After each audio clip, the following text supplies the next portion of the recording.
Robert Chambers brought down his gavel with a firm tap. The small-town courtroom fell silent. He looked at the woman standing before him, Emma Wilson. Her parking tickets had piled up over 3 months. "That will be £500 plus court fees," he said coldly. Emma stood tall. Her simple dress and quiet manner made Robert think she was just another person who didn't care about rules. Her calm bothered him, though he wasn't sure why. "Is there a problem, Ms. Wilson?" he asked when she didn't move. "No problem, Your Honor," she replied softly. "I'm just waiting for my receipt." As she walked out, Robert felt strange. In his 20 years as judge in Millfield, something about this woman's quiet strength left him thinking. The courthouse was old but well kept. Light came through tall windows, making dust dance in the air. Robert had seen thousands of people stand where Emma Wilson had stood. Most looked scared or angry. She had looked neither. Robert went through the rest of his cases that day. A young man for speeding. An old woman for not paying her TV license. A shop owner for breaking health rules. But his mind kept going back to Emma Wilson. At the end of the day, Robert walked home. Millfield was small enough that he could walk to work. People nodded as he passed. They knew him as a fair judge, a good man. He had lived in this town all his life. His father had been a doctor here. His wife Mary taught at the local school. At home, Mary had dinner ready. Chicken pie, his favorite. She asked about his day as she always did. "Just the usual," he said. But that wasn't true. Something was different. Something about that woman had got under his skin. After dinner, he sat with his tea and thought more about it. Emma Wilson had been black, yes. Did that matter to him? He didn't think so. He had always been fair to everyone. Hadn't he? He remembered how she had stood in his court. Calm. Dignified. As if she had expected his judgment but was not bothered by it. Most people who came to court for not paying tickets made excuses. "I was only there for 5 minutes. The sign wasn't clear. My mother was sick." Emma Wilson had made no excuses. She had simply waited for her receipt. Robert picked up the local paper. The front page talked about new jobs coming to town.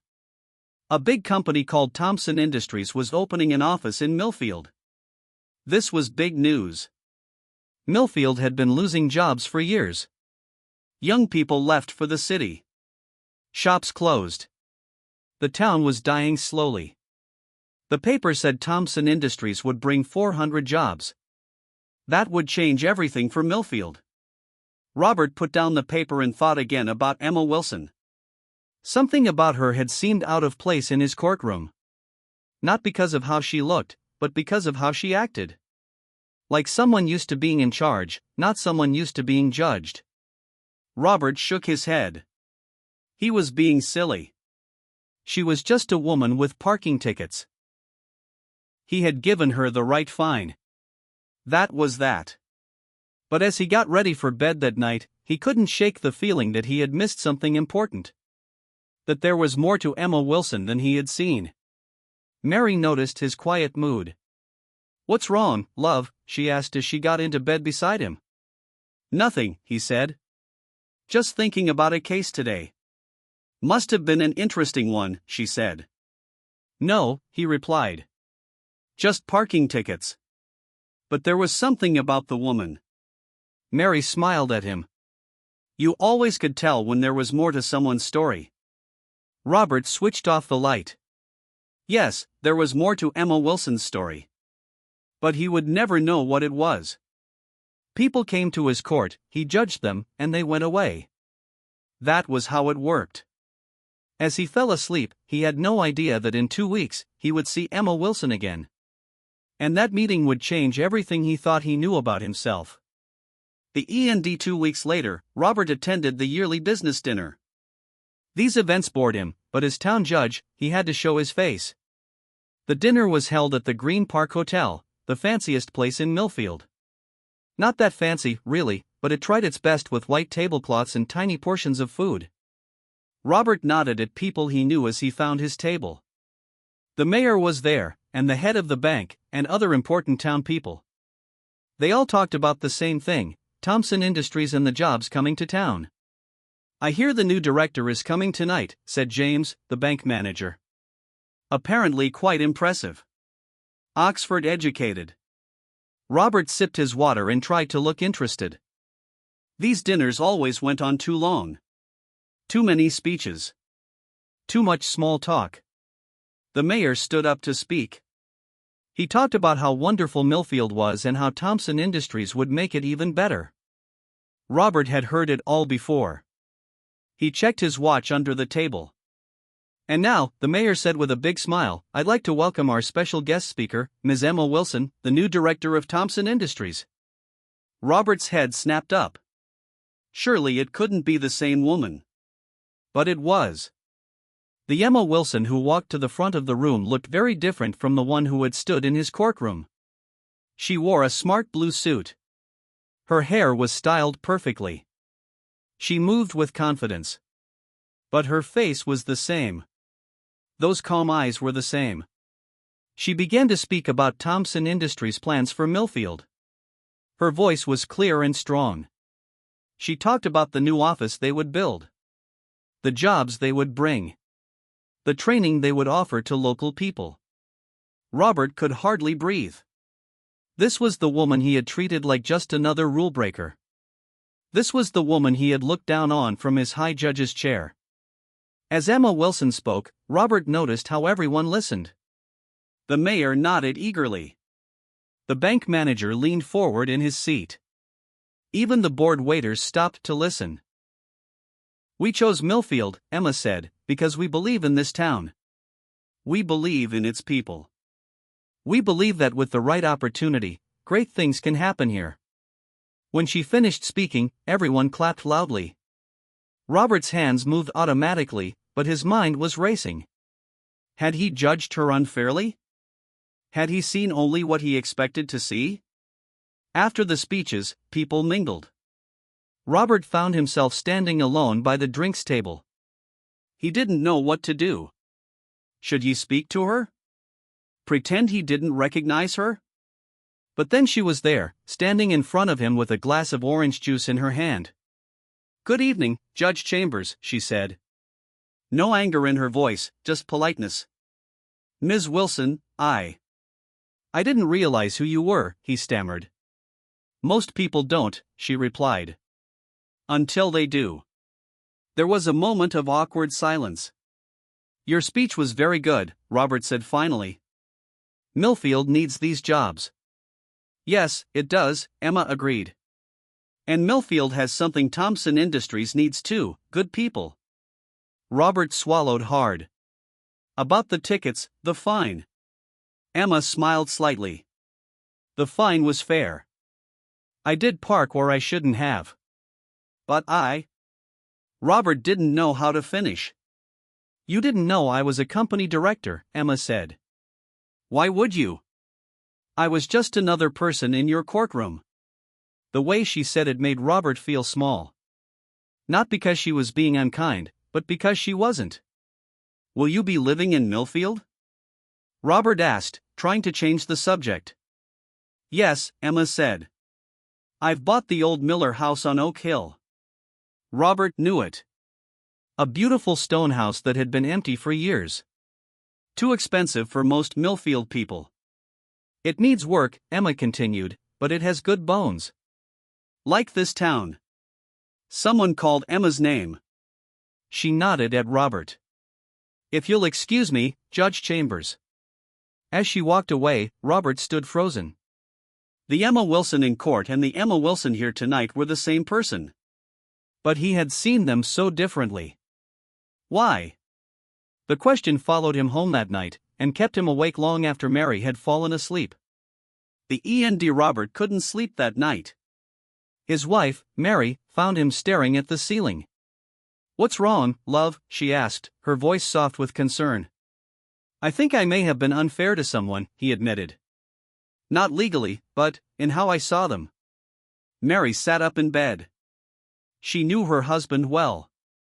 In their 25 years of marriage, she had rarely seen him this troubled. "Tell me," she said simply.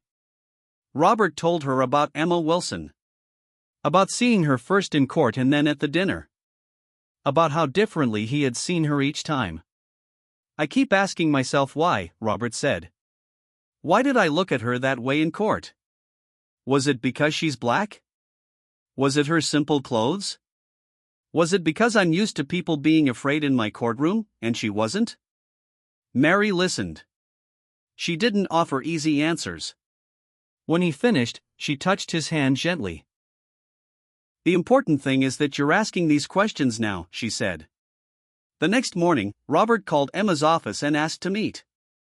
He didn't expect her to agree, but she did.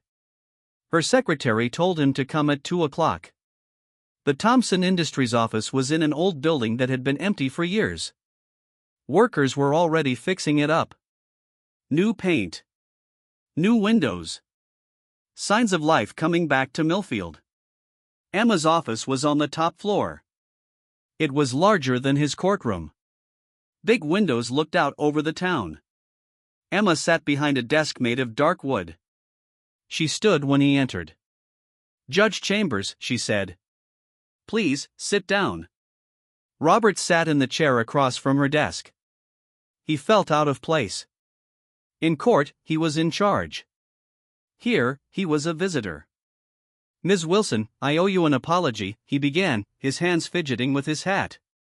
"For what exactly?" she asked gently. "I think I made assumptions about you based on, well, how you looked that day." Emma didn't say anything for a moment.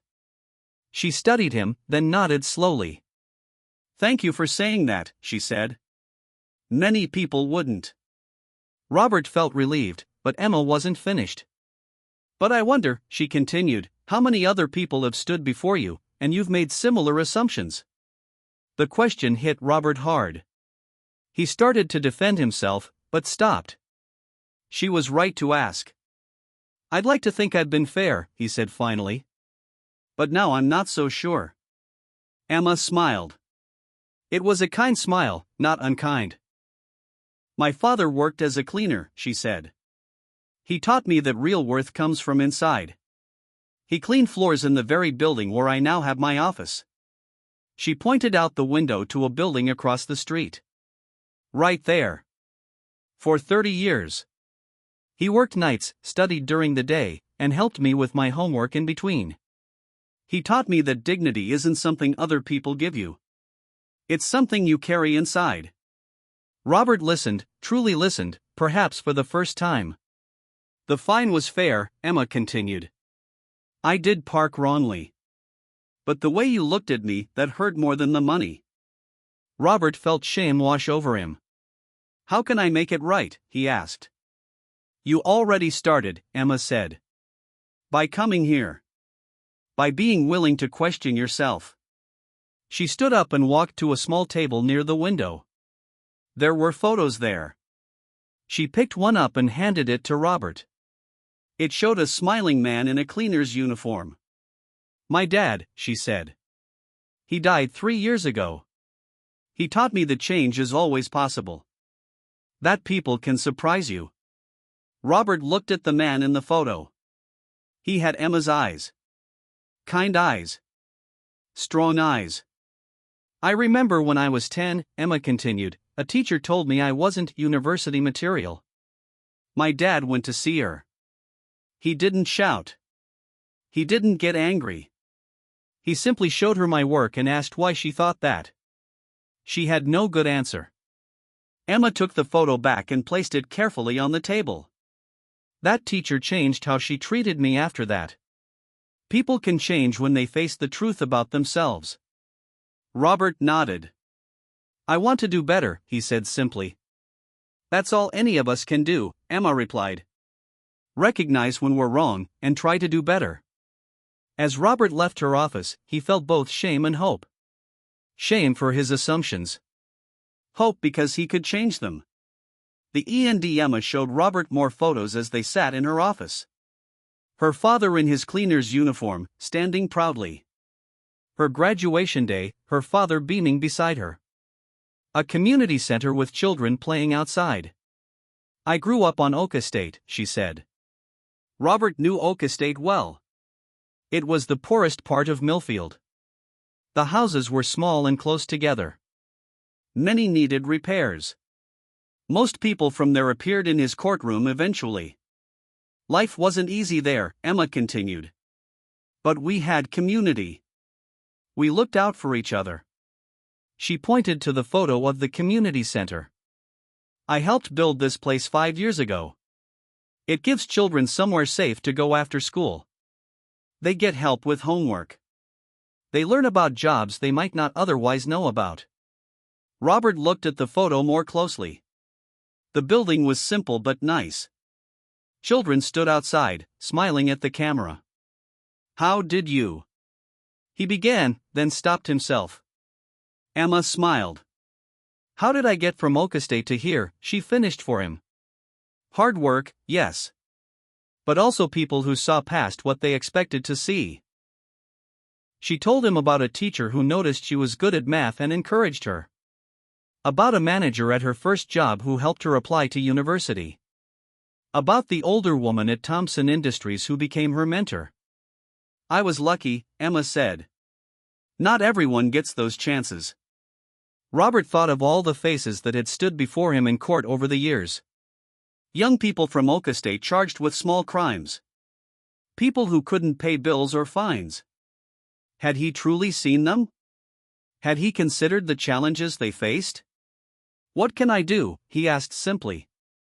Start by questioning your first thoughts, Emma said. We all have them, those quick judgments. The important thing is what we do next.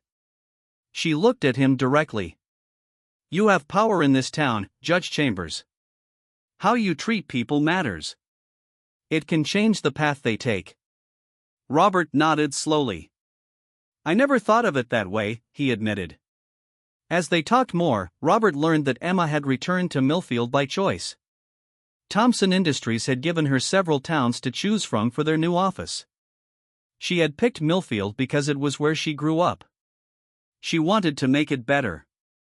Oak Estate hasn't changed much since I was a child, she said. I want to change that. As Robert left her office, the weight of 20 years of snap judgments hung heavy on him. But there was something else too, a chance to do better. That evening, he told Mary everything. They sat in their kitchen, cups of tea growing cold between them. I've been so sure I was fair, he said. But what if I haven't been? Mary reached across the table and squeezed his hand. Then you start now, she said simply. That night, Robert couldn't sleep again. But this time, it wasn't guilt keeping him awake. It was ideas. What if he changed how he ran his court? What if he worked with Emma to help the people of Oak Estate? The next morning, he called Emma. I've been thinking, he said. About what you said. About how I can do better. I'm listening, Emma replied. The community center you mentioned, Robert said. Could I visit it? Maybe I could help sometimes. Listen to the young people there. There was a pause on the other end of the phone. I think that would be wonderful, Emma said. The children there need to see people like you differently. And I need to see them differently, Robert added. They arranged for him to visit the center the following week. As Robert put down the phone, he felt lighter than he had in years. That day in court, he looked at each person differently. He still gave fair judgments. The law was the law. But he asked more questions. He listened more carefully. He tried to see the whole person, not just their offense. A young man came before him for stealing food from a shop. Why did you take it? Robert asked, his voice gentler than usual. My little sister was hungry, the young man said. I lost my job last month. Instead of just giving a fine, Robert connected him with a local food bank. He also gave him information about the jobs coming to Thompson Industries. It was a small change. But it was a start. The END 6 months later, Robert introduced a new system in his court. Case details were presented without names when possible. He wanted to judge the actions, not the person, until he needed to. He started a community group with people from all parts of town, including Oak Estate. They met once a month to talk about making Millfield better for everyone. At the opening of Thompson Industries' new office building, Emma invited Robert to speak. The whole town came to see. The old factory that had been empty for years now shone with new windows and fresh paint. A sign above the door read, "Thompson Industries, building futures together." Robert stood at the small stage set up outside the building. He was nervous. Public speaking had never been his favorite thing. But he had important things to say. 6 months ago, he began, I thought I knew Millfield. I thought I knew its people. I was wrong. The crowd went quiet. A judge admitting he was wrong was not something they heard every day. Emma Wilson taught me that justice needs constant self-checking, he continued. One parking ticket changed how I see the world. He told them about the changes in his court. About the community group. About the young people from Oak Estate who now had jobs at Thompson Industries. When he finished, Emma joined him at the microphone. She wore a red dress and a warm smile. And one humble judge showed me that change is possible at any age, she added. When I came back to Millfield, I hoped to make a difference. Thanks to people like Judge Chambers, that difference is happening faster than I dreamed. The crowd clapped loudly. Robert felt his face grow warm. He wasn't used to praise. After the speeches came the ribbon cutting. Emma handed Robert the big scissors. Together, they cut the blue ribbon across the building's front door. Photographers took pictures. The local paper would run the story on its front page. In the months that followed, Robert and Emma worked together often. Their unlikely friendship spread good changes through Millfield. The Oak Estate Community Center got new funding. Robert started mentoring young people from parts of town he'd once written off. Emma hired many of them at Thompson Industries. One day, they met for tea at the small cafe in the town square. It was a sunny spring day. People walked by, nodding at them both with respect. You know, Emma said, stirring her tea, my father always said that people can surprise you if you give them the chance. Robert smiled. He was right. And sometimes the person who surprises you most is yourself. He told her about a case he had judged that morning. A young woman had been caught taking clothes from a shop. 6 months ago, I would have just given her a fine, Robert said. Today, I asked why. Turns out she has a job interview tomorrow and nothing nice to wear. What did you do? Emma asked. I still had to find her guilty, Robert said. The law is the law. But I gave her community service at the center instead of a fine. And I called my wife, who found some of our daughter's old work clothes that would fit her. Emma smiled. That's the Robert Chambers that Millfield needs. As they talked, a woman walked by with a small boy. Robert recognized her. She had been in his court last month for not paying her electricity bill. He had helped her find support instead of just fining her. Good afternoon, Judge, she said, stopping at their table. I wanted to thank you. The help you sent made all the difference. And guess what? I got that job at Thompson Industries. Emma's eyes sparkled. That's wonderful news, Mrs. Baker. When can you start? Monday, the woman said proudly. First proper job I've had in 3 years. As spring came to Millfield, new beginnings sprouted everywhere. The old factory area had new shops opening. Oak Estate had a fresh coat of paint on many houses. People from different parts of town talked to each other more. Robert still made mistakes. He still caught himself jumping to conclusions sometimes. But now, he paused. He looked again. And in that pause, he found a better kind of justice. You've changed this town, he told Emma as they finished their tea. We've changed it together, she corrected him.